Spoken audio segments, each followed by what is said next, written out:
Welcome back students and friends in our video. तो चलते हैं, आज हम वीलुकअप की सेकंड क्लास स्टार्ट करते हैं। इसमें कि हम कुछ नया सीखेंगे और इंटरेस्टिंग सीखेंगे, ठीक है।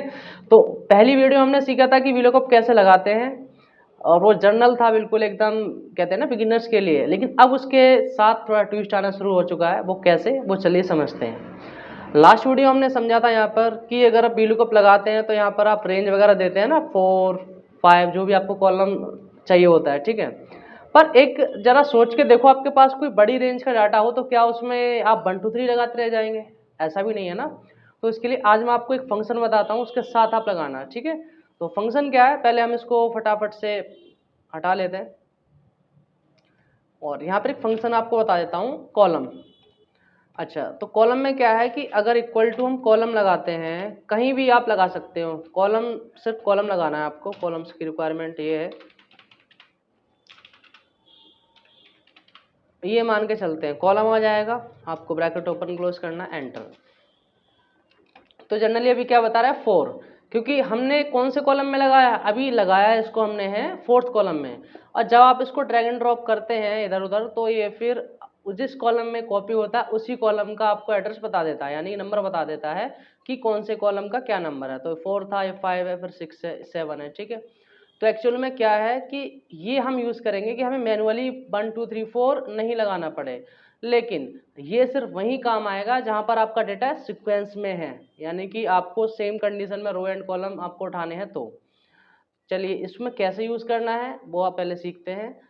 तो यहाँ पर आपको नेम पे लिखना है इक्वल टू जनरली, और यहाँ पर हम वो लगाते हैं वी लुकअप, याद है ना, वी एल करेंगे आप, फिर टैब करेंगे यहाँ से, और लुकअप वैल्यू यानी कि जिसके अकॉर्डिंग आप यहाँ वैल्यू चाहते हैं वो रखेंगे, फिर कॉमा करेंगे यहाँ पे, फिर टेबल एरे। तो याद है आपको कि हमने पहले टेबल एरे का नाम देना सीखा था। अब भी देखो हम टेबल का एरे का देखो सिलेक्शन लेते हैं यहाँ से, कंट्रोल शिफ्ट डाउन एरो और राइट एरो।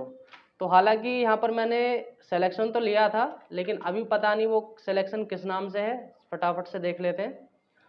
तो यहाँ पर अभी शायद मैंने नाम दिया था या नहीं दिया था, एरे को दे रखा है मैंने, जेके इसका नाम है, देखिए रहा जेके। मैंने इस पूरी टेबल को सिलेक्शन दे रखा था, नेम, ठीक है, ओके। अब हमें देखो कॉलम 1 2 3 नहीं लगाना है, अभी हमें लगाना है सिर्फ कॉलम, COLUMN, और जो पैरेंथेसिस ओपन और क्लोज कर देना, और फिर करना कॉमा। इतना सा काम आपको करना है। फिर आपको ट्रू एंड फॉल्स के लिए हमें करना है 0 यहाँ पर, क्योंकि हम जाते हैं एग्जैक्ट मैच। बस इतना सा काम है अभी के लिए। एंटर करके देखें तो देखो यार आपके पास आ चुका है श्याम, ठीक है। तो देखेंगे सेकंड जो सीरियल नंबर पे श्याम ही है, बिल्कुल करेक्ट है।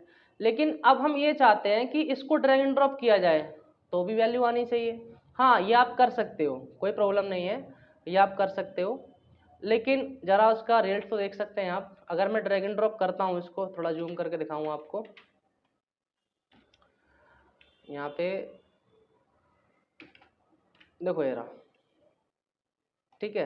अब अगर हम इसको ड्रैग एंड ड्रॉप करते हैं साइड में, देखो ये रहा इस तरह से, तो क्या आ रहा है, NA।